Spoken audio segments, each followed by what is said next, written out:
মন্ডল স্টুডিওর নিবেদন গ্রাম বাংলার ভূতের গল্প। মুখোপাধ্যায় পরিবারের নতুন বউ দীপালিকে পালকি করে শ্বশুর বাড়িতে নিয়ে যাওয়ার সময় কেন তার শ্বশুর ভবেশ মুখোপাধ্যায় বারবার করে নতুন বউকে বললেন রাতের অন্ধকারে পালকির পর্দা সরিয়ে সে যেন ঘুণাক্ষরে বাইরের দিকে না তাকায়। কি রয়েছে স্থানীয় এক জঙ্গলের মধ্যে? কি কারণে পরগনার প্রতিটি মানুষের মনে এত ভয়, এত আতঙ্ক দানা বেঁধে রয়েছে যুগের পর যুগ ধরে? মুখোপাধ্যায় পরিবারের নতুন বউ দীপালির অদৃষ্টে ঘনিয়ে আসতে চলেছে ঠিক কোন বিপদ? কিভাবে সে রক্ষা পাবে? কে রক্ষা করবে তাকে এই সমূহ বিপদের হাত থেকে? নমস্কার শ্রোতা বন্ধুরা, আজ আপনারা শুনতে চলেছেন লেখক সুরজিৎ ঘোষের কলমে গ্রাম বাংলার হাড় হিম করা ভয়ের গল্প তাডোবার দেউল। গল্পটি খারাপ লেগেছে, ভালো লেগেছে, দারুণ লেগেছে, আপনার মনের যাই প্রতিক্রিয়া হোক না কেন অবশ্যই একটি কমেন্ট করে জানাতে ভুলবেন না।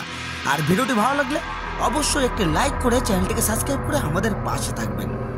গল্প পাঠে আমি রাজীব। তাহলে আর বেশি দেরি না করে খুব শীঘ্রই শুরু হতে চলেছে আজকের বিশেষ নিবেদন। লেখক সুরজিৎ ঘোষের কলমে গ্রাম বাংলার হাড় হিম করা ভয়ের গল্প তাডোবার দেউল। এই কাহিনীর সমস্ত চরিত্র এবং ঘটনা কাল্পনিক। বাস্তবে জীবিত বা মৃত কোনো ব্যক্তি বা ঘটনার সাথে এর কোন রকম মিল থাকলে তা সম্পূর্ণ অনিচ্ছাকৃত এবং কাকতালীয়। গল্পে ব্যবহৃত অপ্রাকৃতিক এবং অলৌকিক ঘটনা শুধুমাত্র কাহিনীর পরিবেশনের উপক্রম মাত্র। কুসংস্কার বিশ্বাস করবেন না, কুসংস্কার ছড়াবেন না। দীপালির দুই চোখ জলে চিকচিক করে ওঠে, বুকের ভেতরটা কেমন যেন শূন্য হয়ে যায় মুহূর্তের মধ্যে। চারিদিকে এত মানুষের আনন্দ, হাসাহাসি, উৎসব সবকিছু একেবারে ফিকে হয়ে আসে তার কাছে। নহবতের সানাইয়ের মিষ্টি সুরটাও এখন কেমন বেসুরো ঠেকছে মেয়েটার।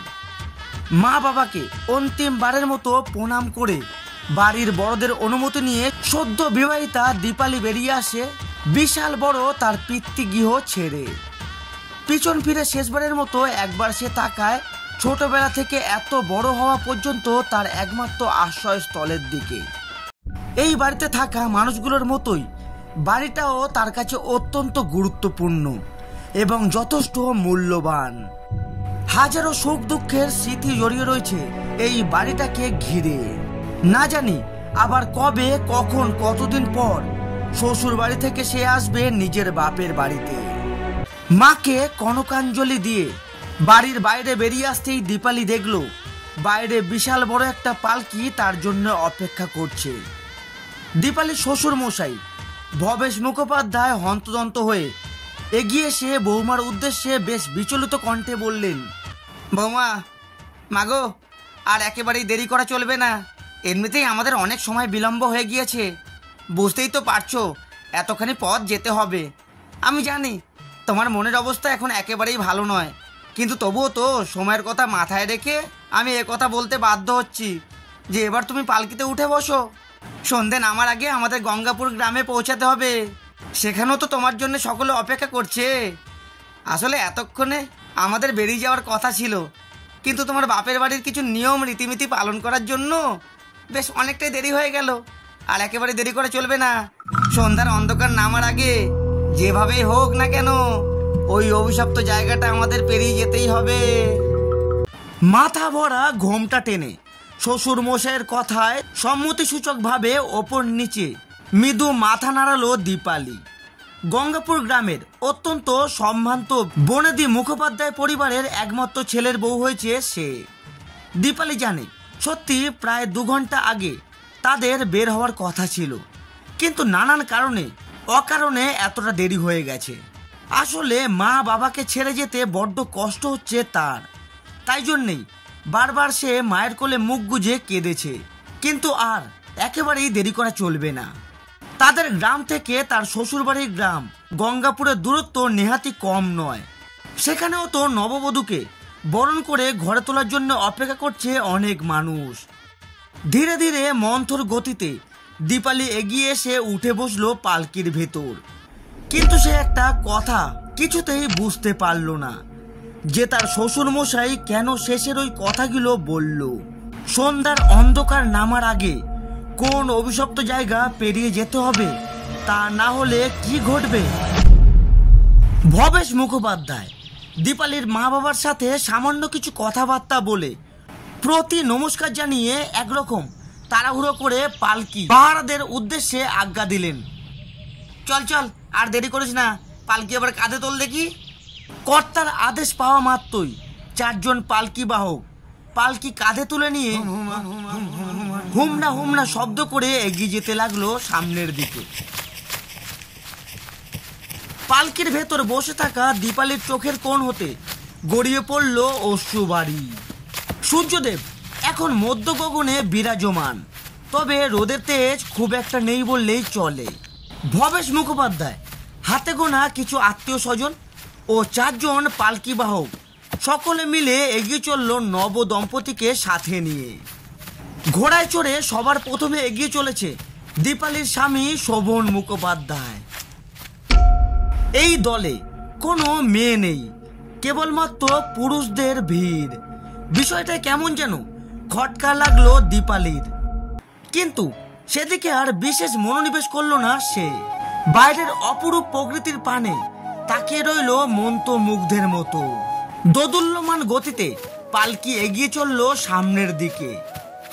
নিজের জন্মভূমি ছোটবেলার গ্রাম ছাড়িয়ে কত চেনা জানা পরিচিত অপরিচিত পল্লী গ্রাম পেরিয়ে দীপালিদের পালকি এগিয়ে চলল ক্রমে গঙ্গাপুর গ্রামের উদ্দেশ্যে। তাড়াতাড়ি করে পা চালা, যেভাবেই হোক না কেন সন্ধ্যার অন্ধকার নামার আগে আমাদের জঙ্গলটা পেরিয়ে যেতে হবে। দীপালি এবার পরিষ্কার শুনল তার শ্বশুর মশাই পালকি বাহকদের কোনো একটা জঙ্গলের কথা বলছেন। তার মনের মধ্যে একাধিক প্রশ্ন আবার মাথা চাড়া দিয়ে উঠল। জঙ্গল? কোন জঙ্গলের কথা বলল তার শ্বশুর মশাই? ওই জঙ্গলকে ঘিরে তাদের মধ্যে এত বেশি ভয় কেন?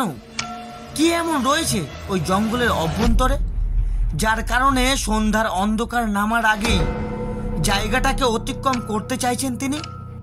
যাবতীয় প্রশ্ন দীপালির কাছে প্রশ্ন হয়েই থেকে গেল। সকল প্রশ্নের উত্তর দেওয়ার মতন কেউ নেই। মানুষ ভাবে একরকম আর বাস্তবে হয় ঠিক অন্য রকম। তাই তো দুপুর গড়িয়ে বিকেল হতেই কোথা থেকে কালো কালো একদল মেঘ এসে গোটা আকাশ জুড়ে ছড়িয়ে পড়ল। অল্প কিছুটা সময়ের মধ্যেই শো শো শব্দ করে শুরু হলো প্রবল কালবৈশাখী ঝড়। তীব্র ঝড়ের তাণ্ডবে যেন লন্ডভন্ড হয়ে যেতে লাগলো গোটা পৃথিবী। বড় বড় গাছগুলো পাগলের মতো নাচতে আরম্ভ করলো। মাটিতে মিশে থাকা ধুলোবালি, খড়কুটো, শুকনো গাছের পাতা, যাবতীয় সবকিছু উড়ে গেল ঝোড়ো বাতাসের দাপটে। ঝড়ের তীব্রতা এতটাই বেশি ছিল যে পালকি থামাতেই হলো। এরকম অবস্থায় সামনের দিকে এগোনোর মানে স্বেচ্ছায় বিপদকে আহ্বান জানানো।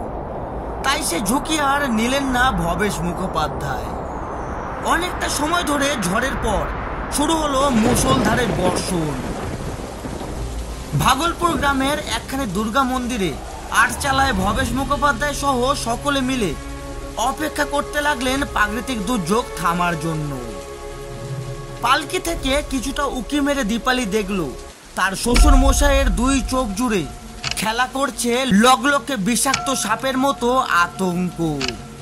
শুধুমাত্র শ্বশুর মশাই নয়, তার স্বামীর কপালেও দেখা দিয়েছে চিন্তায় চওড়া ভাঁজ।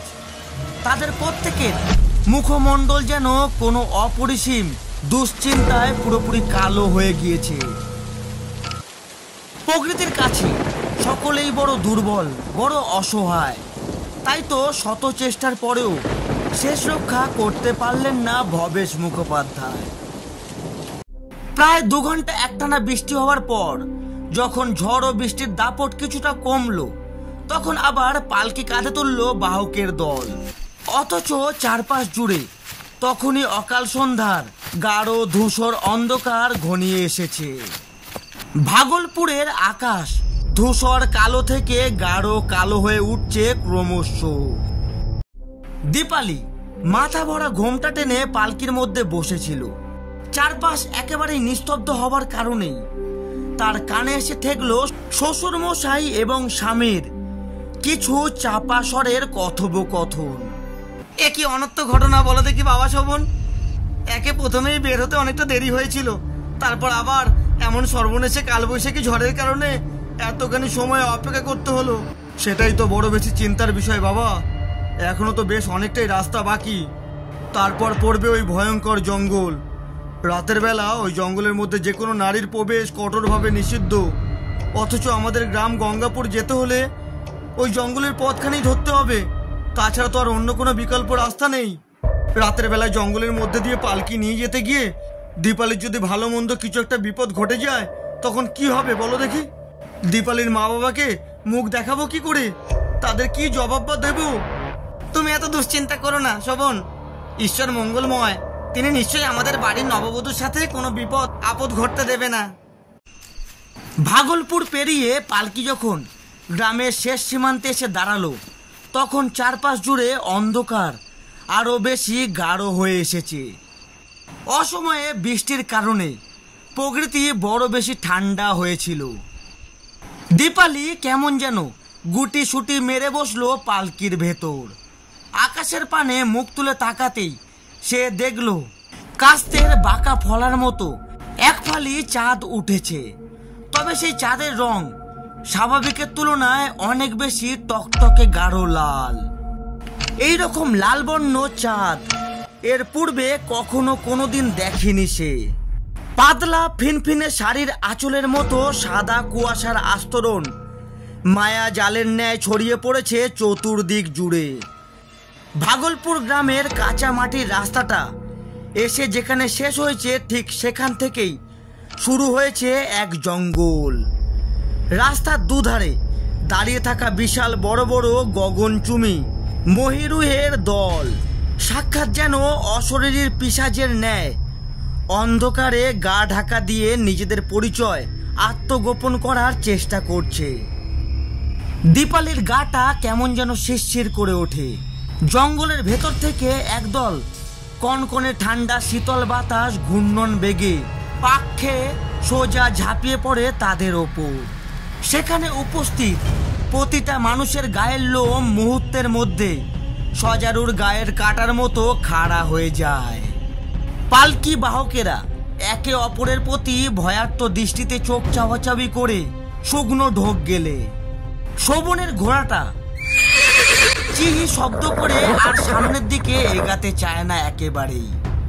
অবলা জন্তুটাও বুঝতে পেরেছে এই জঙ্গল ভয়ানক রকমের অশুভ। সূর্য ডোবার পর এই জঙ্গলের ত্রিসীমানায় মানুষজন তো বহু দূরের কথা, সামান্য পশু পাখিরাও আনাগোনা করে না। কিন্তু আজ বড় নিরুপায় হয়ে ভবেশ মুখোপাধ্যায় সিদ্ধান্ত নিতে এক প্রকার বাধ্য হয়েছেন রাতের অন্ধকারে জঙ্গল অতিক্রম করার জন্য। শোভন অনেকবার চেষ্টা করার পরেও কিছুতেই ঘোড়া সামনের দিকে এগোলো না দেখে সে এবার ঘোড়ার পিঠ থেকে নিচে নেমে এলো। তারপর এক প্রকার জোরপূর্বক পানিটার লাগাম ধরে টানতে টানতে জঙ্গলের দিকে নিয়ে যেতে লাগলো।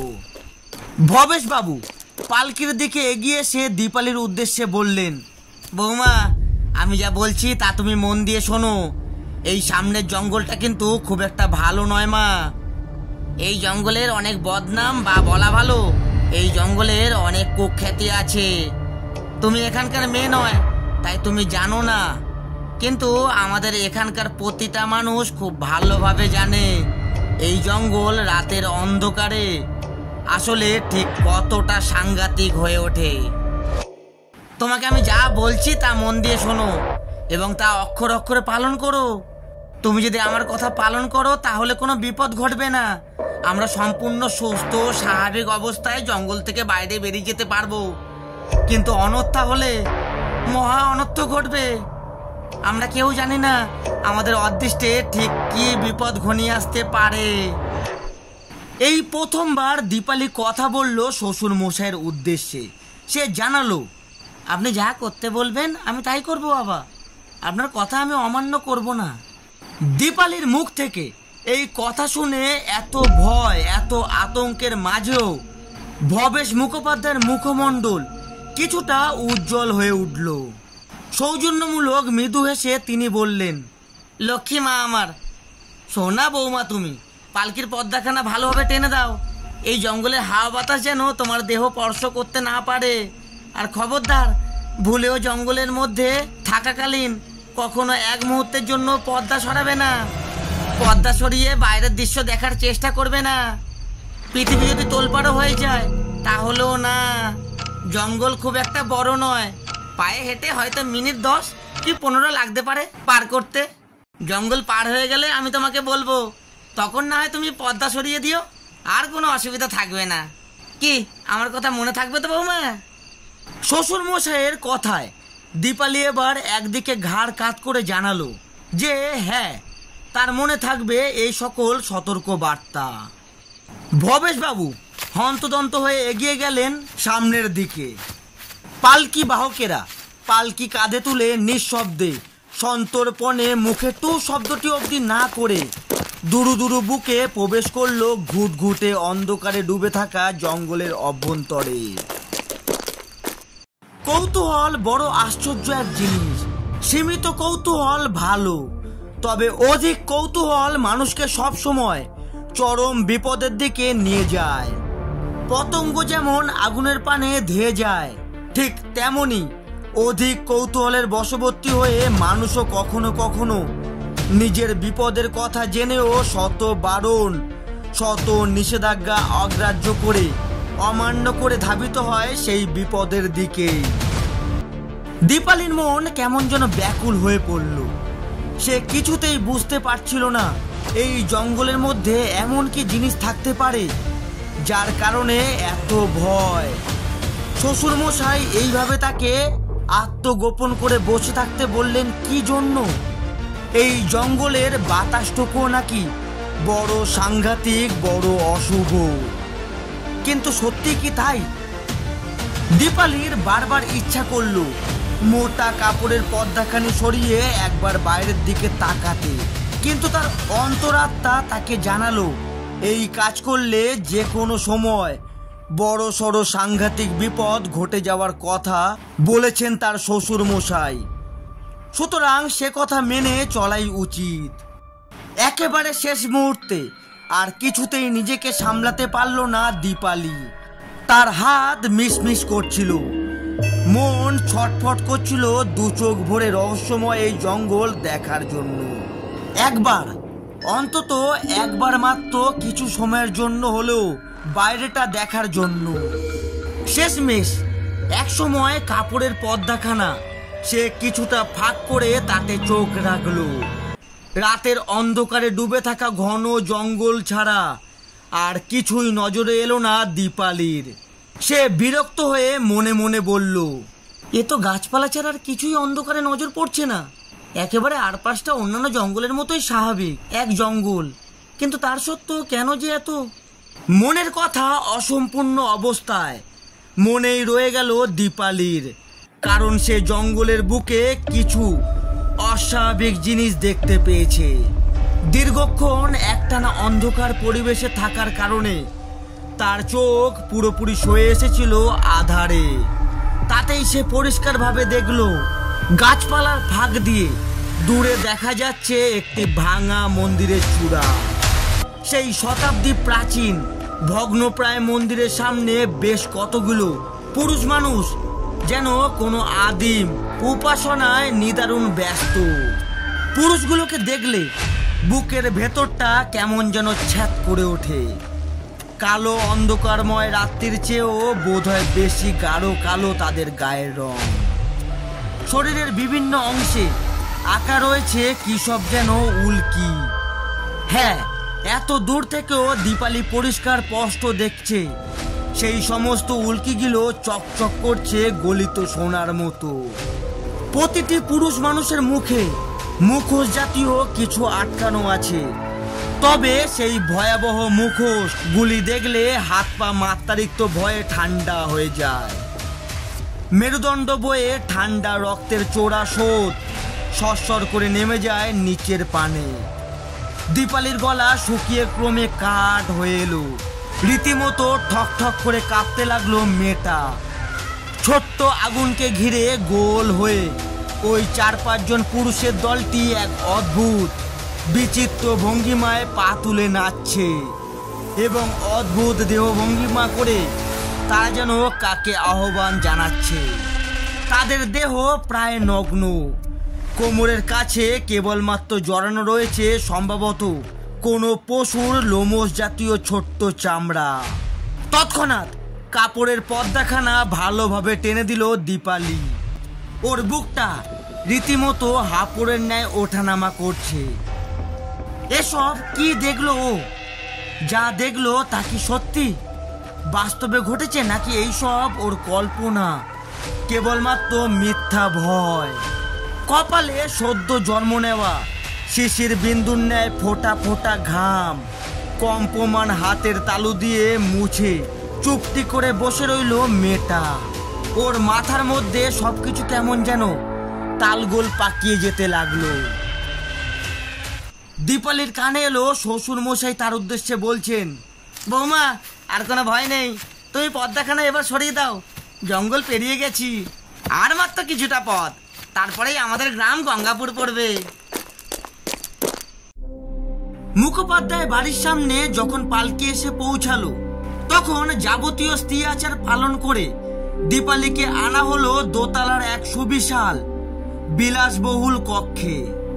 কাল রাত্রি হওয়ার কারণে আজ দীপালি এবং শোভনের একে অপরের মুখ দেখা বারণ, তাই দীপালি আজ একাই থাকবে এখানে।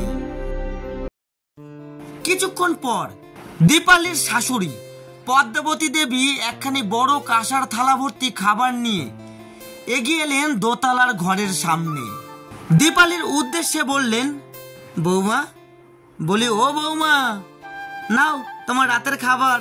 সারাদিন তোমার ওপর দিয়ে অনেক ধকল গিয়েছে, তাই তোমাকে আর কষ্ট করে নিচে নামতে হবে না, আমি নিজেই তোমার জন্য দোতলায় খাবার নিয়ে এলাম। কিন্তু ভিতর দিয়ে কোনো সাড়া এলো না।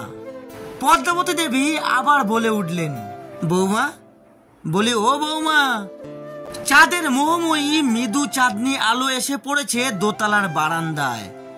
ঠান্ডা কনকনে জলো বাতাস বইছে ক্রমাগত এলো পাথারি ভাবে। পদ্মাবতী দেবী কোনো উত্তর না পেয়ে ভেজানো দরজা খুলে ঘরের ভেতর ঢুকে আসতেই তিনি অবাক হয়ে দেখলেন গোটা ঘর পুরোপুরি ফাঁকা। ঘরের মধ্যে কোথাও কোনোখানে দীপালি নেই। পদ্মাবতী দেবী ভারী উদ্বিগ্ন কণ্ঠে বললেন, এ কি বৌমা, তুমি কোথায়? তুমি কি ঘরে রয়েছো? অনেকবার খুব করে ডাকাডাকি করার পরেও পদ্মাবতী দেবী প্রশ্নের যখন কোনো উত্তর দিল না দীপালি, তিনি তখন বুঝতে পারলেন ঘরের মধ্যে আদৌ দীপালি নেই। ঘরের মধ্যে না থাকলে তবে কি নতুন বউ ঘরের বাইরে বেরিয়েছে? এই কথা ভেবে তিনি হাতের থালাখানা কাঠের টেবিলের ওপর নামিয়ে রেখে ঘরের বাইরে বেরিয়ে এসে একটু খোঁজাখুঁজি করতে গিয়ে বুঝতে পারলেন কোথাও পাওয়া যাচ্ছে না নতুন বউকে।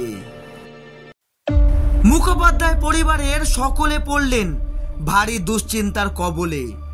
বাড়ির মধ্যে থাকা সমস্ত দাস দাসীরা একত্রিত হয়ে খুঁজতে লাগলো তাদের নতুন বউ দিদিকে, কিন্তু কেউই দীপালিকে খুঁজে পেল না দেখে বেশ অনেকটা সময় পর ভবেশ মুখোপাধ্যায় বিরক্ত হয়ে মেজাজ হারিয়ে বললেন, এইভাবে জলজ্যান্ত আস্ত একটা মেয়ে কর্পূরের মতো উদা হয়ে যেতে পারে নাকি? এ কি করে সম্ভব?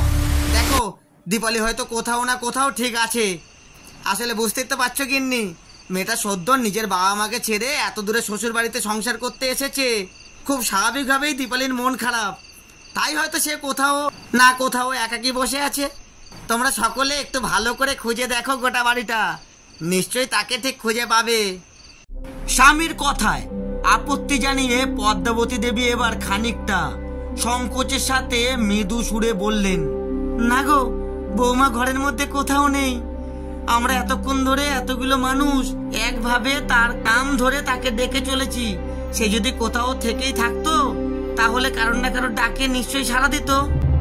মুখোপাধ্যায় বাড়ির বারমহলে সকলে মিলে ভিড় জমিয়ে কথাবার্তা বলছিলেন। সেখানে উপস্থিত ছিল পরিবারের প্রতিটি সদস্য এবং বাড়িতে কাজ করা অল্প সংখ্যক কিছু দাস দাসী। হঠাৎ করে ঠিক এমন সময় ছাদের চিলকোটার ঘর থেকে শোভন উকি মেরে নিচে মা বাবার উদ্দেশ্যে ভয় মিশ্রিত কণ্ঠে এক প্রকার প্রায় চিৎকার করে বলে উঠল, মা, বাবা, তোমরা শীঘ্রই এখানে ছাদের ওপরে উঠে আসো, দেখে যাও এখানে ঠিক কি ঘটেছে। রাতে খাওয়া দাওয়ার পর ছাদে উঠে বেশ খানিকটা সময় পায়চারি করা শোভনের নিত্যদিনের অভ্যাস। প্রতিদিনের মতো আজকেও সে ছাদে উঠে এসেছিল পায়চারি করতে, কিন্তু আজ 3 তলার ছাদে উঠে ছেলেটা এমন কিছু সাংঘাতিক ভয়াবহ জিনিস দেখেছে যা দেখে তার মতো একজন পূর্ণবয়স্ক মানুষেরও বুকটা কেঁপে উঠেছে। শোভনের কণ্ঠস্বরের মধ্যে যে একটা পরিষ্কার ভয়, একটা আতঙ্কের ভাব মিশেছিল তা বেশ বুঝতে পারলেন পদ্মাবতী দেবী সহ ভবেশ বাবু। এক মুহূর্ত কাল বিলম্ব না করে তারা তড়িঘড়ি সিঁড়ি বেয়ে উঠতে লাগলেন ওপরে। 3 তলার মস্ত বড় ছাদের মধ্যে এসে দাঁড়াতেই তারা দেখলেন সবকিছু একেবারে ঠিকঠাক রয়েছে, কোথাও অস্বাভাবিক কোনো কিছুই নেই। অথচ তার সত্ত্বেও ছাদের এক কোণে দাঁড়িয়ে রীতিমতো থরথর করে কাঁপছে তাদের ছেলে। বাঁকা চাঁদের ঘোলাটে চাঁদনি আলো অদ্ভুতভাবে নেমে এসে তা বিছিয়ে পড়েছে সমস্ত ধরিত্রী বক্ষে। আবছা আলো অন্ধকারের পরিবেশ কেমন যেন রহস্যময় অতি ভৌতিক আকার ধারণ করেছে। সামনের জলাজমি থেকে হু হু করে উঠে আসছে ঠান্ডা শীতল বাতাস। সেই বাতাসের মধ্যে শীতলতার পরিমাণ এতটাই বেশি যে হাড়ে যেন একেবারে কাঁপুনি ধরে দেওয়ার উপক্রম। পদ্মাবতী দেবী দৌড়ে এসে ছেলেকে জড়িয়ে ধরলেন। শোভনের অবস্থা ততক্ষণে বেশ শোচনীয় হয়ে পড়েছে, প্রায় দাঁতে দাঁত লেগে যাওয়ার জোগাড়। এমন ঠান্ডা রাতেও দরদর করে ঘামছে সে, তার হাত পা কেবল যেন শিথিল হয়ে আসছে। পদ্মাবতী দেবী শোভনের উদ্দেশ্যে বললেন, কি হয়েছে বাবা, তুই এমন করে ডাকলে কেন? আর তোর এই অবস্থা বা কি করে হলো? পদ্মাবতী দেবীর প্রশ্নের কোনো উত্তর দিতে পারল না শোভন। তার গলা যেন একেবারে শুকিয়ে সম্পূর্ণ নীরস হয়ে গিয়েছে, তাই মুখ থেকে এতটুকু আওয়াজ বের হলো না। সে শুধুমাত্র অঙ্গুলি নির্দেশ করে দেখালো সামনের দিকে। ততক্ষণে ছাদের মধ্যে আরো বেশ কিছু পরিবারের সদস্য সহ দাস দাসীরাও উঠে এসেছে বিষয়টা আসলে কি ঘটেছে তা জানার জন্য। সকলে মিলে শোভনের হাতের ইশারা বরাবর দৃষ্টি নিক্ষেপ করতেই তাদের প্রত্যেকের দেহের মধ্যে স্থানান্তরিত হলো এক অতলস্পর্শী অগ্রাসী ভয়। একসাথে অতগুলো মানুষ যেন নিজের চোখকেই বিশ্বাস করতে পারছিল না যা তারা দেখছিল। একটা চাপা আর্তনাদ বুক ঠেলে উঠে এলো পদ্মাবতী দেবীর। তাদের বাড়ির পিছন দিকে থাকা বিশাল বড় মস্ত নারকেল গাছটার পাতায় বসে আছে কালো মতন কি যেন একটা অবয়ব। চাঁদের স্বল্প ঘোলাটে আলোতে পরিষ্কারভাবে দেখা যাচ্ছে সেটা। মৃদু মন্দ বাতাসে তিরতির করে মর্মর শব্দে কেঁপে উঠছে নারকেল গাছের কালচে সবুজ পাতাগুলো। নারকেল গাছের ঠিক মাথায় পাতার ওপর উবু হয়ে তাদের বাড়ির ছাদের দিকে পিঠ করে বসে আছে যে সেটা যে একজন মানুষ তথা নারী তা আলাদা করে বলে দেওয়ার বিশেষ প্রয়োজন পড়ে না। তার মাথার লম্বা লম্বা চুলগুলো দস্যি বাতাসের সাথে পাক খেয়ে গোল গোল করে ঘুরছে। পরনে তার খুব সম্ভবত একটা টুকটুকে লাল শাড়ি রয়েছে। সেই শাড়ির আঁচল ফরফর শব্দ করে এলোমেলো ভাবে উড়ে বেড়াচ্ছে শূন্যের মাঝে। সত্যি এই দৃশ্য যে কতটা আতঙ্কের কতটা ভয়ের তা একমাত্র যারা সেখানে দাঁড়িয়ে গোটা বিষয়টা প্রত্যক্ষ করেছে তারাই বলতে পারে। সকলের বুকে হৃৎস্পন্দনের মাত্রা বেড়ে গেল দ্বিগুণ হারে। পদ্মাবতী দেবীর চোখের দৃষ্টি সংকুচিত করে এক প্রকার প্রায় চিৎকার করে বললেন, এ কি, এই শাড়িটাই যে আমি নিজের হাতে দীপালিকে দিয়েছিলাম পড়তে, তাহলে কি ওটাই?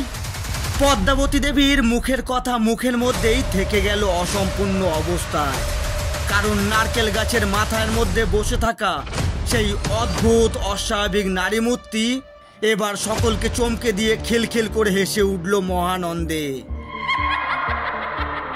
তার সেই সুদীর্ঘ অট্টহাসির মধ্যে মিশেছিল কিসের যেন একটা গা ছমছমে ভয়ের অজানা ইঙ্গিত। কোনো স্বাভাবিক সুস্থ মানুষের হাসি কখনোই এইরকম বিভৎস, ভীতিপ্রদ, লোমহর্ষক হতে পারে না। তিনতলার ছাদে দাঁড়িয়ে থাকা প্রতিটি মানুষের চোখ একেবারে বিস্ফারিত হয়ে উঠল। গোল গোল চোখ দিয়ে তারা প্রত্যেকেই দেখল সেই নারী মূর্তির শরীর সম্পূর্ণরূপে পিছন দিকে থাকলেও স্বাভাবিক নিয়মের একেবারে বিরুদ্ধে গিয়ে কেবলমাত্র তার ঘাট থেকে মুন্ডুখানি সম্পূর্ণরূপে ঘুরে গেল পেছনের পানে। অর্থাৎ গোটা শরীর উল্টো দিকে থাকলেও বর্তমানে সেই নারী মূর্তির মাথা পুরোপুরিভাবে ঘুরে তাকিয়েছে মুখোপাধ্যায় বাড়ির ছাদের দিকে।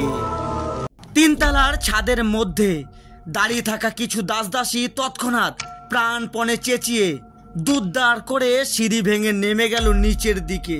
তো আবার কিছুজন জ্ঞান হারিয়ে লুটিয়ে পড়ল খোলা আকাশের নিচে মেঝের ওপর। নারকেল গাছের মাথায় আলো অন্ধকারময় নৈশ পরিবেশে বসে থাকা দীপালির মাথার লম্বা লম্বা চুলগুলো যেন এক একটা বিষাক্ত কালো সাপের বাচ্চা। সেগুলো বুঝি প্রত্যেকে জীবন্ত অবস্থায় নিজেদের মধ্যে কিলবিল করে খেলে বেড়াচ্ছে। দীপালির পদ্ম ফুলের মতো টানা টানা দুই চোখের পরিবর্তে এখন সেখানে রয়েছে কেবলমাত্র দুটো কুচকুচে কালো কোঠর। আর সেই কালো কোঠরের মধ্যে বুঝি গনগনে ভাবে জ্বলছে দু টুকরো জ্বলন্ত কাঠকয়লার সবজেটে আগুন। কালো কোঠরের মধ্যে থেকে বেরিয়ে আসছে সেই সবুজ উজ্জ্বল আলোর রেখা। দীপালি তার শ্বশুর শাশুড়ি এবং স্বামীর দিকে তাকিয়ে নীরবে চওড়া হাসি হেসে আবার সেই শিহরণ জাগানো অট্টহাস্য আরম্ভ করল। গভীর রাতের সমস্ত নীরবতা খান খান হয়ে গেল মুহূর্তের মধ্যে। ভবেশবাবুর মনে হলো তার হৃৎপিণ্ডটা বুঝি এইবার ফেটেই যাবে। এত ভয়, এত উত্তেজনা সহ্য করা কখনো কোনো সাধারণ মানুষের পক্ষে সম্ভব নয়। তবে এখানেই শেষ হলো না। দীপালি বোধ হয় এর পরেও চাইল তাদের আরো কিছুটা ভয় দেখিয়ে মজা পেতে। তাই তো সে এরপর যেটা করলো তা দেখে তার শ্বশুর বাড়ির প্রত্যেকের আত্মারাম খাঁচা ছাড়া হবার উপক্রম হলো। দীপালি উঠে দাঁড়িয়ে আকশির মতো পা দুটো নারকেল গাছের পাতার সাথে আটকে দিয়ে গোটা দেহটা ঝুলিয়ে দিল নিচের দিকে। তিনতলার সমান নারকেল গাছের মাথা থেকে সে যদি একবার নিচে পড়ে তাহলে তার দেহটা পুরোপুরি থেতলে যাবে। এমনটা ভেবে দু চোখ বন্ধ করে চিৎকার করে উঠল ছাদের মধ্যে দাঁড়িয়ে ভয়ে আতঙ্কে কাঁপতে থাকা প্রত্যেকে।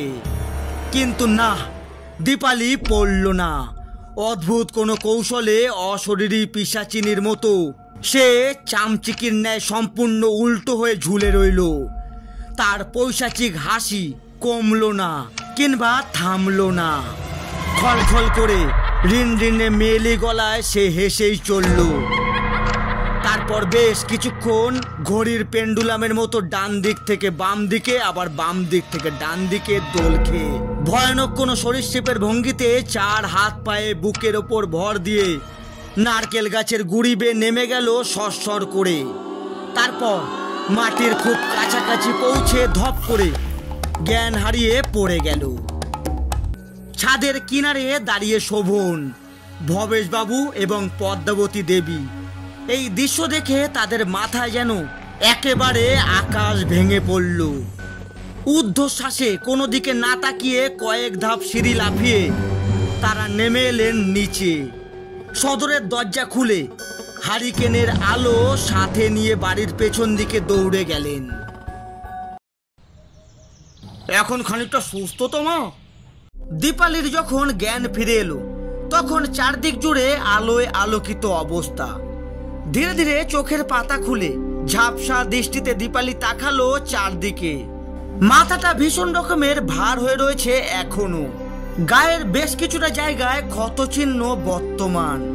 গোটা শরীরের বিভিন্ন অংশে যন্ত্রণা করছে। সর্বত্রই কেবল ব্যথার ব্যথা। জ্ঞান ফিরতেই দীপালি দেখলো কক্ষের মধ্যে নরম পালঙ্কে আড়ষ্টভাবে শুয়ে রয়েছে সে।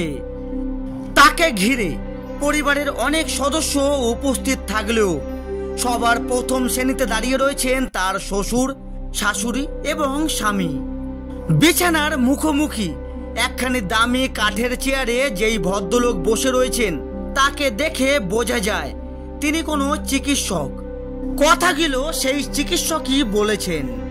কনুতে ভর দিয়ে ধীরে ধীরে আতশোয়া অবস্থায় উঠে বসতেই যাচ্ছিল দীপালি, কিন্তু পারল না। তীব্র যন্ত্রণার চোটে কাতর হয়ে সে গড়িয়ে পড়ল পুনরায় বিছানায়। স্ত্রীর এমন যন্ত্রণার দৃশ্য দেখে ছুটে এলো স্বামী শোভন। ওঠার চেষ্টা করছো কেন? তুমি শুয়ে থাকো। দীপালি, এখন তুমি কিছুটা সুস্থ তো? স্বামীর প্রশ্নে মৃদু স্বরে দীপালি জবাব দিল, আগে হ্যাঁ, এখন বেশ খানিকটা সুস্থ আছি, তবে মাথাটা বড্ড ধরে আছে। তাছাড়া বিভিন্ন জায়গায় প্রচণ্ড পরিমাণের ব্যথা। কিন্তু আমার কি হয়েছিল? হঠাৎ করে আমি এমন অসুস্থ হয়ে পড়লাম কেন? দীপালির গত রাতের কোনো ঘটনাই মনে নেই দেখে সকলেই একে অপরের প্রতি মুখ চাওয়াচাওয়ি করল। তারপর তাকে আর নতুন করে কেউ কিছু জানালো না। চিকিৎসক প্রাথমিক চিকিৎসা করে তাকে বিশ্রামের কথা জানিয়ে চলে গেলেন। মুখোপাধ্যায় পরিবারের প্রতিটি সদস্যের কাছে মনে হলো গতকালকের রাত যেন এক সাক্ষাৎ বিভীষিকার রাত ছিল। ভয়ানক দুঃস্বপ্ন দেখে থতমত খেয়ে মানুষের ঘুম যেমন ভেঙে যায়, ঠিক তেমনি কালকের রাতটাও বোধ হয় এক দুঃস্বপ্নের ছিল। পরিবারের প্রতিটি সদস্য সকলেই নিজেদের মধ্যে পরামর্শ করে নিলেন যে বাড়ির নববধূকে আর কালকের রাতের কথা জানানো হবে না। কিন্তু হায়, তখনও তারা কেউ বুঝতে পারছিলেন না যে ঘটনা তারা এক রাতের বিচ্ছিন্ন কোনো ঘটনা ভেবে ভুল করছেন তা আসলে আজ রাতেও ঘটতে চলেছে। গোটা একটা দিন কেটে গেল খুব ব্যস্ততার সাথে। গঙ্গাপুর গ্রামের মুখোপাধ্যায় পরিবার যৌথ পরিবার। 51টি বিশাল বড় যৌথ পরিবারের প্রতিটি সদস্য নিদারুণ ব্যস্ত রইল দীপালিকে দেখাশোনার করার কাজে। দীপালির শ্বশুর শাশুড়ি সহ আরো অনেকে অনেকবার এসে তার খোঁজ নিয়ে গেল। দীপালির স্বামী শোভন তার জন্য পথ্য কিনে আনলো। কিন্তু সন্ধ্যার অন্ধকার নামার পর সেই ঘরের আলো জ্বালতে এসে কাজের মেয়ে বাতাসির বাজখাই গলার চিৎকারে গোটা বাড়ি যেন একেবারে কেঁপে উঠল। ওগো, কে কোথায় আছো? তোমরা তাড়াতাড়ি একবার ঘরে এসে দেখো, দেখে যাও বৌমা ঘরে নেই। সে আবার যেন কোথায় বেরিয়ে পড়েছে। বাতাসির কথা শুনে আটকে উঠল বাড়ির প্রত্যেকে। যে যা হাতের কাজ করছিল সমস্ত কিছু ফেলে তারা দৌড়ে উঠে এলো দোতলায়।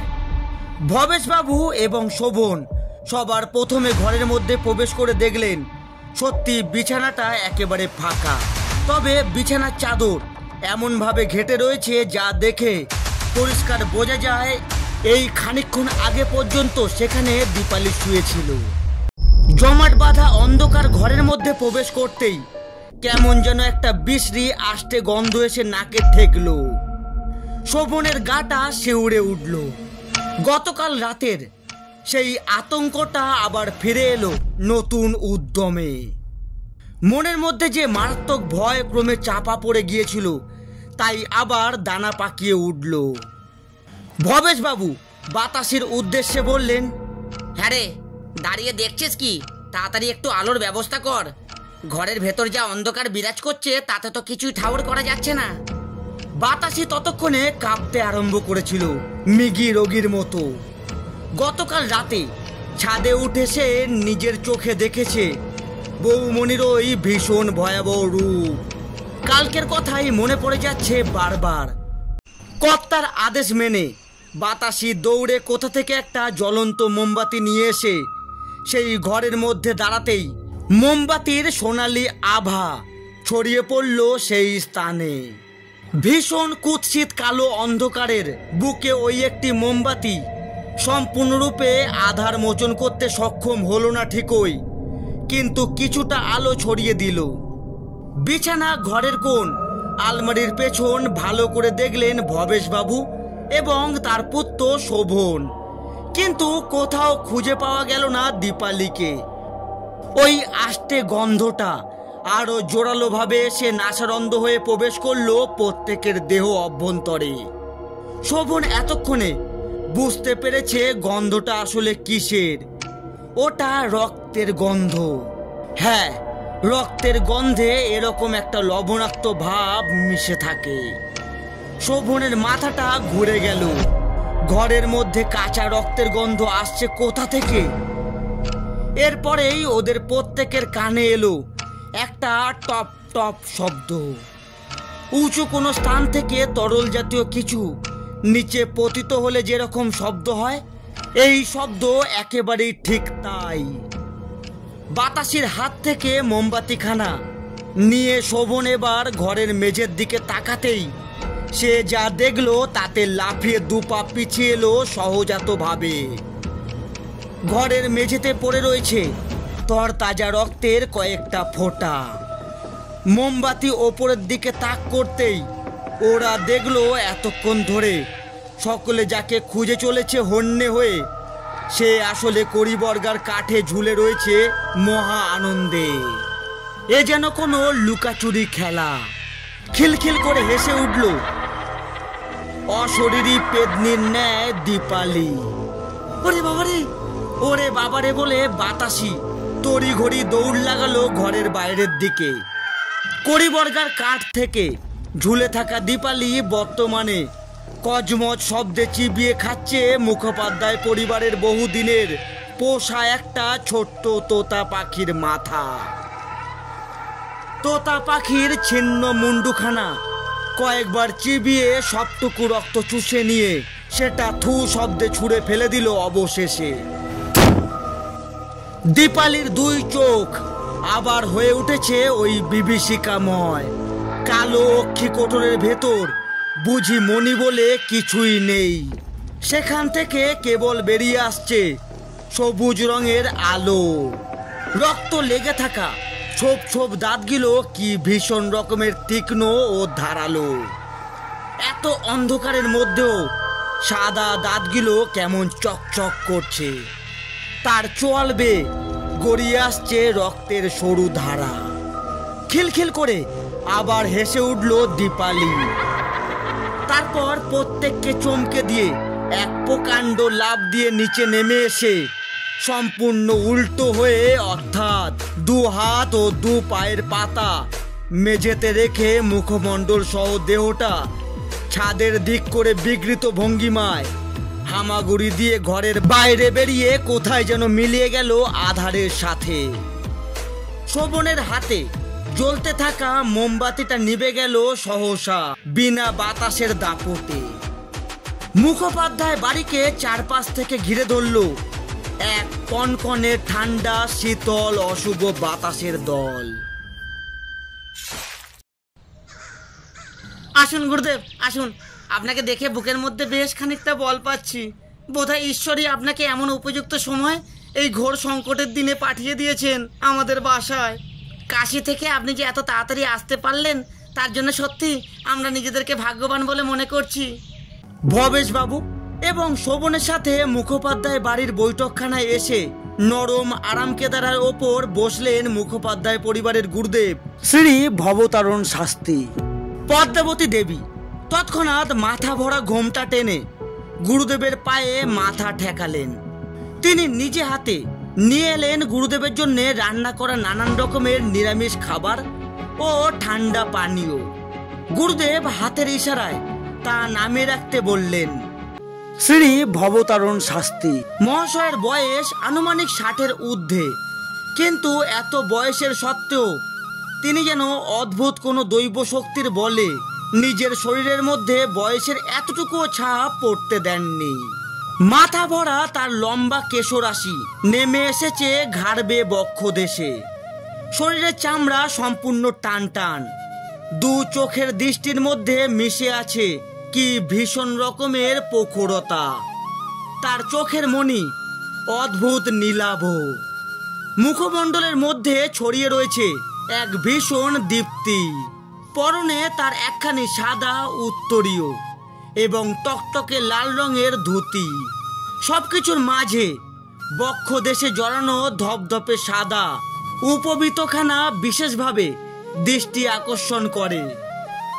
ভবেশবাবু পরিবারের সকলকে বলে দিলেন বৈঠকখানার ভেতর যেন কেউ প্রবেশ না করে, কারণ তারা এক অত্যন্ত গুরুত্বপূর্ণ আলোচনায় বসবেন।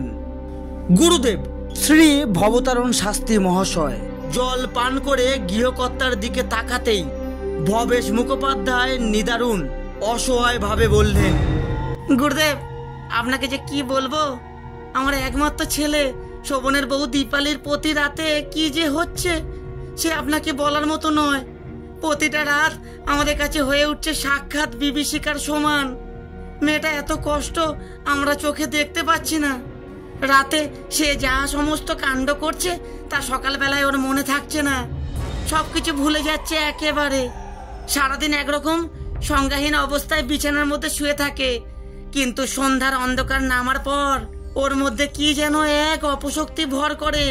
তখন আর দীপালি মোটেও সাধারণ কোনো মানবী থাকে না, সে সাক্ষাৎ পিশাচিনী হয়ে ওঠে। কিন্তু এ সমস্ত কি করে ঘটলো তাই আমার বোধগম্য হচ্ছে না।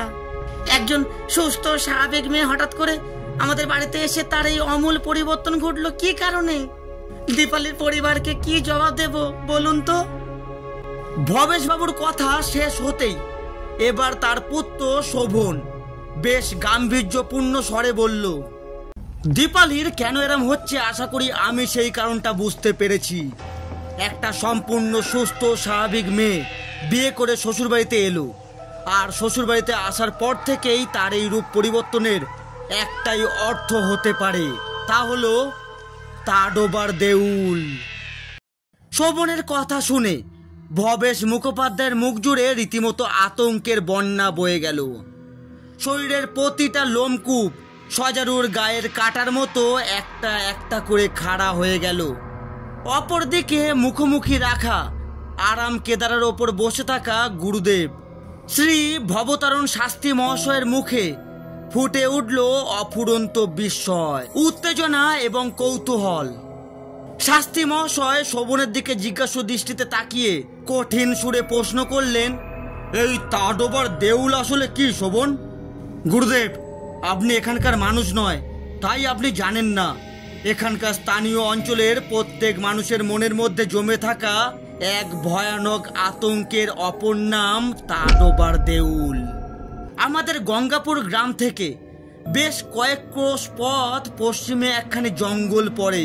সেই জঙ্গলের নাম হলো তাডোবার জঙ্গল।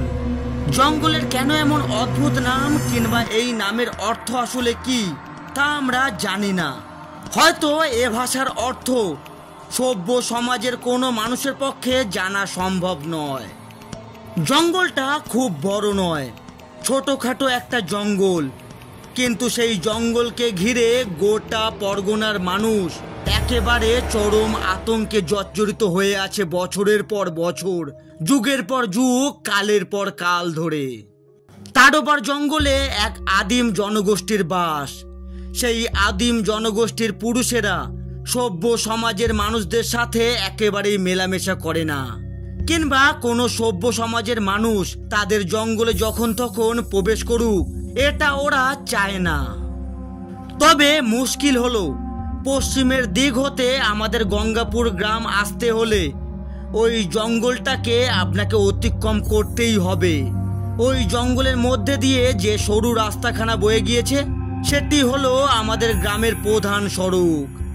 আদিম জনগোষ্ঠীর পুরুষেরা জঙ্গলের মধ্যে গভীর রাতের অন্ধকারে, বিশেষত অমাবস্যার রাতে উপাসনা করে এক দেবতার, দেবতার নয় বলা ভালো অপদেবতার। একমাত্র ওই নাম না জানা অজানা ভয়ানক অপদেবতাই হলো তাদের প্রধান উপাসক। যদিও এখানকার অনেক মানুষ বলে তারা নাকি আসলে শয়তানের পূজারী। নরকের অতল অন্ধকারে যে শয়তানের বাস তাকেই তারা দিনের পর দিন ধরে পূজা করে আসছে। জঙ্গলের মধ্যে একটি শতাব্দী প্রাচীন ভগ্নপ্রায় মন্দির রয়েছে যাকে দেউল বলা হয়। এই দেউলের মধ্যেই তারা তাদের উপাস্য দেবতা তথা অপদেবতার পূজা করে প্রতি রাতের এক বিশেষ প্রহরে। রাতের অন্ধকার তো দূরের কথা, অপরাহ্নের আলো ফুরিয়ে এলে সন্ধ্যা নামার পর সে পথে কোনো মানুষজন ভুলেও পা বাড়ায় না। রাতের বেলায় একান্ত কোনো প্রয়োজনে কিংবা দরকারে পুরুষেরা জঙ্গলের পথ ধরে যাতায়াত করলেও নারীদের জন্য কঠোরভাবে সেই পথ নিষিদ্ধ। কারণ গভীর রাতের ঘন আধারে তাডোবার জঙ্গলে জেগে ওঠে অপশক্তি সম্পন্ন ওই দেবতা। জঙ্গলের মধ্যে কোনো নারী যদি সেই সময় যাতায়াত করে কিংবা সেখানে উপস্থিত হয়, তাহলে অপদেবতা তা টের পায় এবং ওই নারীর প্রতি আকৃষ্ট হয়ে তার জীবন ধ্বংস করে দেয়। তিলে তিলে সীমাহীন মানসিক যন্ত্রণা দিয়ে তাকে চিরতরের মতো শেষ করে দেয়। বিষাক্ত চোষকের মতো সেই কোমল নারীর শরীর চুষে নেয় অপদেবতা। তাই আমাদের এখানকার কোনো মেয়ে বউরা ওই তাডোবার জঙ্গলের পথে সন্ধ্যা বেলার পর ভুলেও যায় না। সব কিছুই তো বুঝলাম, কিন্তু ওই তাডোবার দেউলের সাথে তোমার স্ত্রী দীপালির সম্পর্ক কি শোভন? তোমার স্ত্রী দীপালিও কি কখনো ওই জঙ্গলের মধ্যে সন্ধ্যার অন্ধকার নামার পর গিয়ে উপস্থিত হয়েছিল? আর তোমার কথা অনুযায়ী ওই ভয়ানক অপদেবতার আগ্রস পড়েছে নিরীহ মেয়েটার শরীরে, তাই জন্যেই কি সে প্রতি রাতে এরকম নানান অঘটন ঘটাচ্ছে? আজ্ঞে গুরুদেব, এছাড়া আর অন্য কিছু তো ঘটার সম্ভাবনা এক্ষেত্রে নেই বললেই চলে। বিবাহর পরের দিন নতুন বউকে সাথে নিয়ে আমরা যখন দীপালির বাপের বাড়ি থেকে গঙ্গাপুরে আমাদের বাড়ি নিয়ে আসি, তখন সন্ধ্যার অন্ধকার হয়ে গিয়েছিল। আসলে আসার পথে এক ভয়ানক কালবৈশাখী ঝড়ের কারণে আমাদের যাত্রা থামিয়ে এক নিরাপদ আশ্রয়ে থামতে হয়। তীব্র ঝড় বৃষ্টির কারণে অমন দেরি হয়ে গিয়েছিল এবং স্বাভাবিক সময়ের আগেই অকাল সন্ধ্যার অন্ধকার ঘনিয়ে এসেছিল প্রকৃতি জুড়ে। অভিশপ্ত জঙ্গলের পথ ধরে আমরা এগিয়ে এসেছিলাম গভীর রাতের অন্ধকারে। আশা করছি তখনই দীপালি পালকির পর্দা সরিয়ে জঙ্গলের অভ্যন্তরে দৃষ্টি নিক্ষেপ করে, আর ঠিক তখনই অপদেবতা দীপালির শরীরের গন্ধ পেয়ে যায়। অপদেবতা টের পায় দীপালির উপস্থিতি। তারপর থেকেই যত বিপত্তি ঘটতে আরম্ভ করেছে। ছেলের কথা শুনে ভবেশবাবুর বুক ঠেলে উঠে এলো একটা দীর্ঘশ্বাস। তার চোখ মুখের অভিব্যক্তি এতক্ষণে বদলে গেছে পুরোপুরিভাবে। মুখমণ্ডল সম্পূর্ণ রক্তশূন্য ফ্যাকাশে দেখাচ্ছে, কিন্তু গুরুদেবের দিকে তাকিয়ে থমথমে গলায় কাটা কাটা ভাবে বললেন, গুরুদেব, শোভন যা বলছে তা ঠিকই বলছে। সত্যি দীপালির যা অবস্থা তাতে তাতে এটাই একমাত্র কারণ হতে পারে, তাছাড়া আর অন্য কিছু ঘটার সম্ভাবনা নেই। আমি সেদিন বৌমাকে অত করে বারণ করলাম পালকির পথটা যেন সে কিছুতেই না সরায় জঙ্গলের মধ্যে, কিন্তু দীপালি আমার কথা শুনলো না। সে এইভাবে নিজের বিপদ নিজেই ডেকে আনলো। বাবার হাতের ওপর শোভন হাত রেখে নরম গলায় বলল, তুমি কষ্ট পেও না বাবা, সেদিন হয়তো দীপালি বুঝতে পারেনি তোমার কথা অমান্য করলে ঠিক কত বড় বিপদ ঘটতে পারে। তাহলে কি আর পালকির পর্দা সরিয়ে রাতের অন্ধকারে জঙ্গলের দিকে তাকাতো? আসলে ও হয়তো অদম্য কৌতূহলের বশবর্তী হয়েই এমন কাজ করে ফেলেছে। পিতা ও পুত্রের কথা শুনে গুরুদেব শ্রী ভবতারণ শাস্ত্রী মহাশয় এবার কঠিন সুরে বললেন, এবার সময় এসেছে ওই সকল কিছুর প্রতিকার হবার। এতদিন ধরে যে জঙ্গল আপনাদের এমনভাবে প্রতিটা মানুষের মধ্যে আতঙ্কের জন্ম দিয়েছে, এবার তার নিষ্পত্তি ঘটবে। তবে সবচেয়ে দোষ হলো ওই আদিম জনগোষ্ঠীর। এক একটি নর পিশাচ তারা প্রত্যেকে। হ্যাঁ, পিশাচ না হলে কখনোই এইভাবে মানুষের ক্ষতি করার জন্যে অপদেবতাকে জাগিয়ে তুলতে পারে না। না জানি তাহলে আরাধ্য ওই অপদেবতার করাল গ্রাসে তলিয়ে গিয়েছে কত নিরীহ নিরপরাধ নারীর প্রাণ। এ সমস্ত কিছু এবার থামার সময় হয়েছে। পাপের ঘড়া পূর্ণ হয়েছে ওই পাপিষ্ট নরাধমগুলির। কিন্তু আপনি কি করবেন গুরুদেব? এক্ষেত্রে আপনার কি করণীয় আছে? আমি কিছুই করব না, যা করার তা দেবী করবেন। আসলে দেবীও বোধহয় চান এবার এই সকল কিছুকে ধ্বংস করার।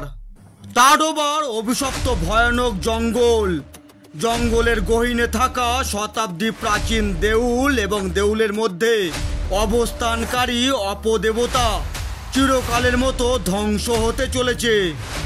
এতদিন আমি এই সমস্ত বিষয় জানতাম না, তাই আমি কোনো কিছু করার চেষ্টাও করিনি। তবে আজ যখন জানতে পেরেছি, তখন আমি মায়ের পুজো করব। একমাত্র মা উগ্র তারাই পারবেন সকল অপশক্তির বিনাশ ঘটাতে। হয়তো দেবীও এটাই চান, আর সে কারণেই এইবার হঠাৎই আমাকে এখানে পাঠিয়েছেন। আজ অমাবস্যা তিথি। শোভন, তোমরা প্রস্তুত হও, এক মহাপুজো এবং যজ্ঞের আয়োজন করো। অমাবস্যার এই কালো অন্ধকার রাতে মা জাগরিত হতে চলেছে সমস্ত পাপের বিনাশ ঘটাতে। আপনি কোনো চিন্তা করবেন না গুরুদেব, আপনার পুজো এবং যজ্ঞের জন্য যা সমস্ত কিছুর প্রয়োজন আমি সেই সমস্ত কিছু নিজে হাতে নিয়ে আসব। গুরুদেব, দীপালি আবার আগের মতো সুস্থ হয়ে যাবে তো? ও আবার নিজের অবস্থায় ফিরে আসবে তো? প্রতি রাতে ও যা কিছু করছে তা একেবারেই নিজের ইচ্ছায় করছে না। এতে ওরও ভীষণ কষ্ট হচ্ছে, শারীরিক এবং মানসিকভাবে পুরোপুরি ধ্বংস হয়ে যাচ্ছে মেয়েটা। এইভাবে চলতে থাকলে স্বল্প কিছুদিনের মধ্যেই দীপালির অবস্থা শোচনীয় হয়ে পড়বে। হয়তো ওকে আর বাঁচানো সম্ভব হবে না। থামো শোভন, এমন অমঙ্গলের কথা মুখও এনো না। আমি তোমাকে আশ্বাস দিচ্ছি, তোমার স্ত্রী দীপালির কিচ্ছু হবে না। শুধুমাত্র দীপালি নয়, সমস্ত অঞ্চলের প্রতিটা নারীর জীবন সুরক্ষিত হবে, আর সেই সুরক্ষা প্রদান করবেন স্বয়ং দেবী নিজে। অপরাহ্নের আলো ফুরিয়ে অমাবস্যা রাতের গাঢ় অন্ধকার ঘনিয়ে আসার সাথে সাথেই গঙ্গাপুর গ্রামের স্বনামধন্য বনেদি মুখোপাধ্যায় পরিবারের দেবালয়ের গর্ভগৃহে অধিষ্ঠানকারিণী কুল দেবী মা দক্ষিণা কালীর পুজোয় মহা আড়ম্বরের সাথে বসলেন ভবতারণ শাস্ত্রী। মন্দিরের গর্ভগৃহে জ্বালানো 108টি মৃৎ প্রদীপের আলোয় আলোকিত হয়ে উঠল সমগ্র পরিবেশ। ধূপ ও ধুনোর গন্ধে মন পবিত্র হয়ে উঠল পরিবারের প্রত্যেক সদস্যের। গর্ভগৃহের মধ্যিখানে থাকা রূপোর সিংহাসনে অধিষ্ঠানকারিণী কালো কোষ্ঠী পাথর দ্বারা নির্মিত দেবী মূর্তি। দেবী চতুর্ভুজা। দেবীর ডান হস্তের একটিতে শানিত ধারালো তলোয়ার ও অপরটিতে অসুরের ছিন্ন মুন্ডু, এবং বাম হস্তের একটিতে রক্তে পরিপূর্ণ পাত্র ও অপরটিতে বরাভয়। দেবীর ভীষণ উগ্র রূপের মধ্যেও বিদ্যমান এক পরম স্নেহময়ী মমতারূপী রূপ। দেবী সম্পূর্ণ মুক্তকেশী। দেবী যেহেতু এখানে গৃহস্থের আরাধ্য দেবী, তাই একদিকে যেমন দেবীর গলায় নরকরটির মালা ঝুলছে, অপরদিকে ঠিক তেমনি দেবীর পরনে টকটকে লাল শাড়ি সুন্দরভাবে পরানো। তন্ত্রে দীক্ষিত তান্ত্রিকগণের পূজনীয়া দেবী মুখোপাধ্যায় পরিবারের মতো এক অত্যন্ত সাধারণ গৃহস্থের কুল দেবী হয়ে পুজো পেয়ে আসছেন বংশ পরম্পরায়। দেবীর কোমরে অসুরের রক্তাক্ত ছিন্ন হাতের দ্বারা নির্মিত কোমর বন্ধনী। দেবী করাল বদনা, লোলো জিহ্বা বিশিষ্টা। দেবীর ত্রিনয়ন ভীষণ রকমের উজ্জ্বল। মুখোপাধ্যায় পরিবার তাদের কুল দেবীকে নানাবিধ অলংকার ও দামি পাথর সহ রত্ন খচিত গহনার সম্ভারে পরিপূর্ণ করে তুলেছেন। দেবীর চরণতলে ভোলানাথ শায়িত রয়েছেন শান্ত ও স্নিগ্ধভাবে। বিরামহীনভাবে একের পর এক মন্ত্র পাঠ করে চলেছেন শ্রী ভবতারণ শাস্ত্রী মহাশয়। শাস্ত্রী মহাশয়ের উচ্চ কণ্ঠের বৈদিক ভাষায় নির্ভুল মন্ত্রোচ্চারণের গম গম করে উঠল সমস্ত পরিবেশ। গভীর রাত পর্যন্ত পুজো করে ভবতারণ শাস্ত্রী ষষ্ঠাঙ্গে প্রণাম জানিয়ে একটি পদ্ম ফুল, কয়েকটি রক্ত জবা, কিছু বেলপাতা হাতে নিয়ে তা বুকের কাছে ধরে অশ্রু সিদ্ধ নয়নে উচ্চ কণ্ঠে উচ্চারণ করলেন মহাদেবীর মহামন্ত্র। যা দেবী সর্বভূতেষু বুদ্ধিরূপেণ সংস্কৃতা নমস্তস্যৈ নমস্তস্যৈ নমস্তস্যৈ নমো নমঃ। যা দেবী সর্বভূতেষু নিদ্রারূপেণ সংস্কৃতা নমস্তস্যৈ নমস্তস্যৈ নমস্তস্যৈ নমো নমঃ। যা দেবী সর্বভূতেষু ক্ষুধারূপেণ সংস্কৃতা নমস্তস্যৈ নমস্তস্যৈ নমস্তস্যৈ নমো নমঃ। যা দেবী সর্বভূতেষু ছায়ারূপেণ সংস্কৃতা নমস্তস্যৈ নমস্তস্যৈ নমস্তস্যৈ নমো নমঃ। যা দেবী সর্বভূতেষু শক্তিরূপেণ সংস্কৃতা নমস্তস্যৈ নমস্তস্যৈ নমস্তস্যৈ নমো নমঃ। যা দেবী সর্বভূতেষু তৃষ্ণারূপেণ সংস্কৃতা নমস্তস্যৈ নমস্তস্যৈ নমস্তস্যৈ নমো নমঃ। ওম জয়ন্তি মঙ্গলা কালী ভদ্রকালী কপালিনী দুর্গা শিবা ঘমাধাত্রী সাহা সদা নমস্তুতে। নমঃ কালী কালী মহাকালী কালী के पाप हारिणी धर्मात्म मोक्षदे देवी नारायणी नमस्तुते। হাতের মধ্যে ধরে থাকা পুষ্প ও বিল্বপত্র মায়ের চরণতলে অর্পণ করে শাস্ত্রী মহাশয় নিজের দুই বাহু দুই দিকে প্রসারিত করে দেবীর উদ্দেশ্যে কাতরভাবে নিবেদন জানিয়ে বললেন, মাগো মা তুমি জেগে ওঠো, সকল পাপ চিরতরের মতো ধ্বংস করতে তোমার জাগরণ ঘটুক এই ধরিত্রীর বুকে। জাগো জাগো দেবী, জাগো হে মহাদেবী, তুমি জাগো হে মঙ্গলময়ী, পাপ নাশিনী তুমি জাগরিত হও আজকের এই মহা অমাবস্যার মধ্য নিশীতে। স্থানীয় সাধারণ মানুষের সাথে যে সকল পাপিষ্ট নরাধম আদিম জনগোষ্ঠীর মানুষেরা কেবলমাত্র নিজেদের স্বার্থে নিজেদের নির্বুদ্ধিতায় দিনের পর দিন বছরের পর বছর কালের পর কাল ধরে এক ভয়ঙ্কর অপদেবতাকে জাগিয়ে তুলে নিরীহ নিরপরাধ নারীদের জীবন ধ্বংস করে দিয়েছে, তুমি এবার তাদের উপযুক্ত শাস্তি দাও। ভবতারণ শাস্তির মুখের কথা শেষ হতে না হতেই 108টি প্রদীপের আলো এক লহমায় অদ্ভুত কোনো মন্ত্র বলে কমে গিয়ে কেমন যেন নিভু নিভু হয়ে এলো। গর্ভগৃহের ভিতর সৃষ্টি হলো এক রহস্যময় আলো আধারী পরিবেশ। মন্দিরের গর্ভগৃহ পরিপূর্ণ হয়ে উঠল এক অবর্ণনীয় সুগন্ধে। সেই গন্ধ কখনোই ইহজগতের হতে পারে না, সেই গন্ধ বুঝি সাক্ষাৎ দৈবলোকের। সেই গন্ধ যে কোনো মানুষের মন ও মস্তিষ্ক থেকে যাবতীয় অশুভ চিন্তা ভাবনা দূর করে দেয়। সেই গন্ধে মন পবিত্র হয়ে ওঠে, মস্তিষ্ক শুদ্ধ হয়, অন্তরে জেগে ওঠে অপার ভক্তি ও শ্রদ্ধা। ভবতারণ শাস্তি সহ মুখোপাধ্যায় পরিবারের প্রত্যেকে এবার যা প্রত্যক্ষ করলেন তা তারা কোনোদিন জীবিত অবস্থায় নিজেদের বসত ভিটার মাটিতে দাঁড়িয়ে স্বচক্ষে দেখতে পারবেন তা কল্পনাও করতে পারেননি।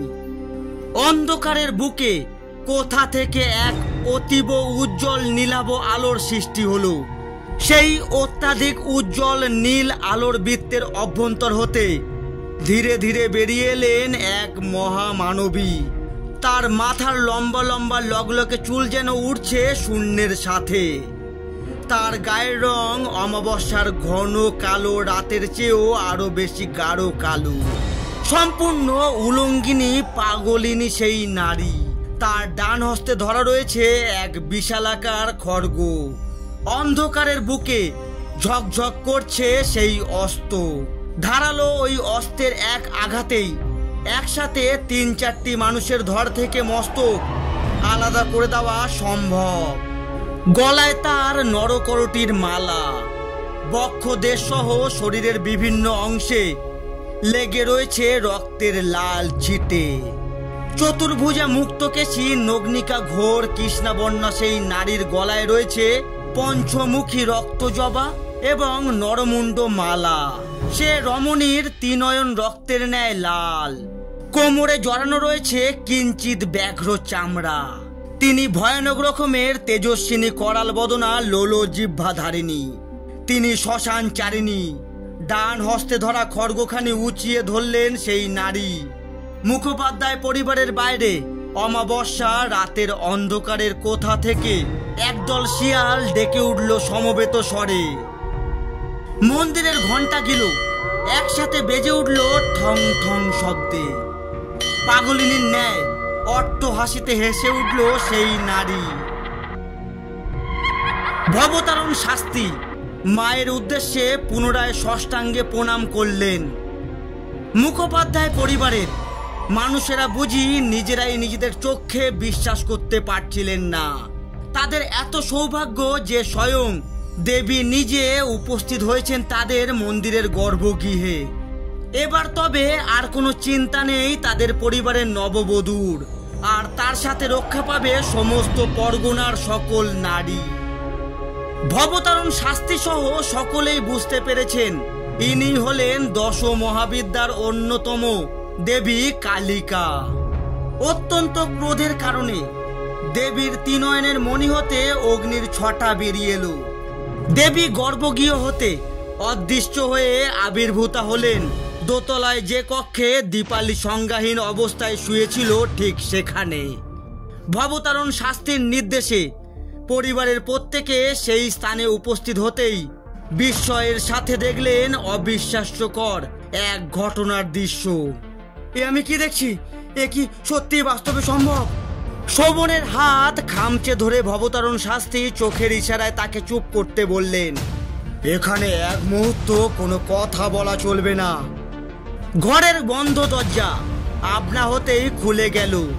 বিছানায় শায়িত দীপালির শরীরটা কেমন যেন ছটফট করতে আরম্ভ করলো। প্রথমে মৃদুমন্দ ছটফট করতে থাকলেও পরে তা মৃগী রোগীর মতো কাঁপতে আরম্ভ করলো। ধীরে ধীরে দীপালির শরীর হতে উঠে এলো এক ভীষণ কালো কুৎসিত ঘন ছায়া শরীর। সেই ছায়া শরীর দেখলেই বোঝা যায় তা কোনো এক পুরুষের শরীর।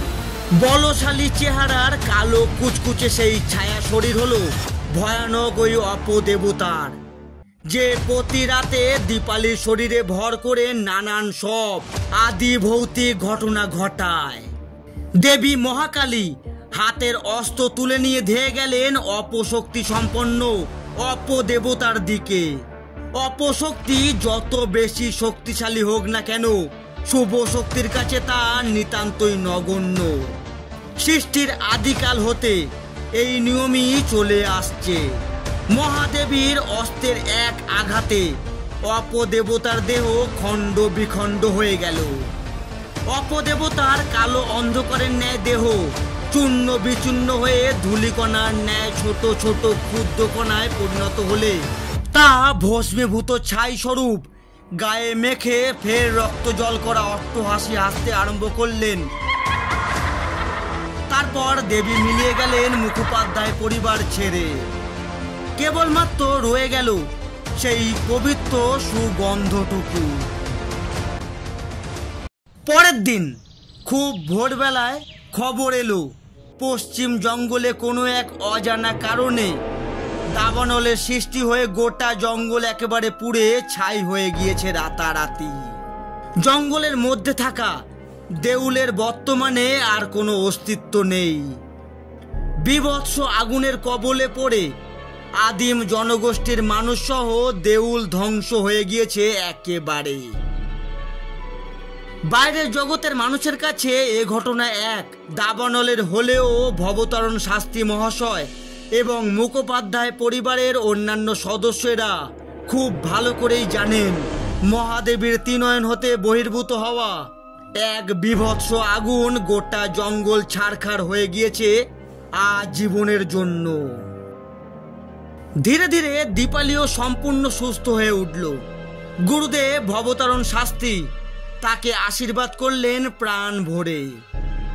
দীপালি সুস্থ হয়ে সব ঘটনার কথা শুনে সে বুঝতে পারল পালকিতে আসার সময় তার শ্বশুর মশাই অভিশপ্ত জায়গা বলতে ঠিক কি বুঝিয়েছিলেন এবং কেন ওই জঙ্গলের মধ্যে সন্ধ্যার অন্ধকারে পালকি নিয়ে যেতে তিনি অত ভয় পেয়েছিলেন। দীপালি শ্বশুর মশাইয়ের কাছে ক্ষমা চাইল করজোড়ে এবং এ কথা নিজ মুখে স্বীকার করলো যে সত্যি সে তার কথা অমান্য করে পালকির পর্দা সরিয়ে তাকিয়েছিল বাইরের দিকে। আসলে অদম্য কৌতূহলের কারণেই এমন অন্যায় সে করেছিল শ্বশুর মশাইয়ের শত নিষেধাজ্ঞা অমান্য করে। দীপালি এটাও বুঝতে পারল যে সেদিন বরযাত্রীর দলটিতে কেন কোনো নারী ছিল না, কারণ ওই জঙ্গলের পথ ধরে আসা কোনো নারীর জন্যে মোটেই সুরক্ষার বিষয় নয়। তাই শ্বশুরবাড়ির কোনো মহিলা ছিল না বরযাত্রীর দলে। ভবতারণ শাস্তি বেশ কয়েকদিন মুখোপাধ্যায় পরিবারে কাটিয়ে বিদায়ের প্রসঙ্গ তুলতেই শোভন গুরুদেবের পায়ে মাথা ঠেকিয়ে বলল, গুরুদেব আর কয়েকটা দিন থেকে গেলে হতো না? ভবতারণ শাস্তি সৌজন্যমূলক সামান্য হাসি হেসে নরম গলায় জবাবে বললেন, না হে, আর থাকার উপায় নেই। অনেকগুলো দিন হলো এখানে এসেছি, সব কিছু ছেড়ে ছুড়ে এবার আবার ফিরতে হবে। গুরুদেবের দিকে তাকিয়ে ছলো ছলো চোখে ভবেশ মুখোপাধ্যায় বললেন, আপনাকে ধন্যবাদ দিয়ে ছোট করতে চাই না, সে দুঃসাহস কিংবা ধৃষ্টতা আমার নেই। শুধু এ কথাই বলতে পারি যে আপনি কেবলমাত্র আমার পুত্রবধূ অথবা এ পরিবারকেই রক্ষা করেননি, আপনি এ সমগ্র তল্লাটের সকল নারী জাতিকে রক্ষা করেছেন, তাদের সুরক্ষা প্রদান করেছেন, যার জন্য আমরা আপনার কাছে কৃতজ্ঞ। আমি কিছুই করিনি, যা করার তা মঙ্গলময়ী স্বয়ং নিজে করেছেন। অযথা আমাকে ধন্যবাদ জানানো বা কৃতজ্ঞতা প্রকাশের কোনো প্রয়োজন নেই। আমাকে এবার তাহলে বিদায় দিন। মুখোপাধ্যায় পরিবারের সকলকে আশীর্বাদ করে মন্দিরে মায়ের উদ্দেশ্যে প্রণাম জানিয়ে গঙ্গাপুর গ্রাম হয়ে বিদায় নিলেন ভবতারণ শাস্ত্রী মহাশয়। এতক্ষণ শুনছিলেন লেখক সুরজিৎ ঘোষের কলমে একটি গা ছমছমকর ভূতের গল্প, তাডোবার দেউল। গল্পটি কেমন লাগলো অবশ্যই একটি কমেন্ট করে জানাতে ভুলবেন না। আর ভিডিওটি ভালো লাগলে অবশ্যই একটি লাইক করে চ্যানেলটিকে সাবস্ক্রাইব করে আমাদের পাশে থাকবেন। আজ এতটুকু, দেখা হচ্ছে আরো একটি গা ছমছম ভূতের গল্প নিয়ে। ততক্ষণ নিজে ভালো থাকুন এবং সকলকে ভালো থাকতে সাহায্য করুন।